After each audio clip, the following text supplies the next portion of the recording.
ஒருநாள் ஒரு மனிதர் நபி ஸல்லல்லாஹு அலைஹி வஸல்லம் அவர்களிடம் ஓடோடி வந்தார். அவருடைய முகத்தில் ஒரு பெரிய தேடல் இருந்தது. கேட்டார், யா ரசூலல்லாஹ், எனக்கு சுருக்கமாக ஒரே ஒரு உபதேசம் செய்யுங்கள். அதற்கு நபி ஸல்லல்லாஹு அலைஹி வஸல்லம் அவர்கள் சொன்னார்கள், கோபப்படாதே.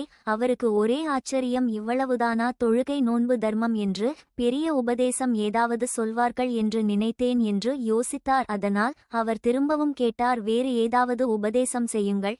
யா ரசூலல்லாஹ், நபியவர்கள் மீண்டும் சொன்னார்கள், கோபப்படாதே. அவர் விடவில்லை. மூன்றாவது முறையாகவும் கேட்டார். ஒவ்வொரு முறையும் நபி ஸல்லல்லாஹு அலைஹி வஸல்லம் அவர்களின் பதில் ஒன்றுதான், கோபப்படாதே. சுபஹானல்லாஹ், யோசித்து பாருங்கள், கோபம் என்ற ஒரு குணம் நம்மை எவ்வளவு பெரிய பாவங்களில் எவ்வளவு பெரிய இழப்புகள் கொண்டு போய்விடுகிறது.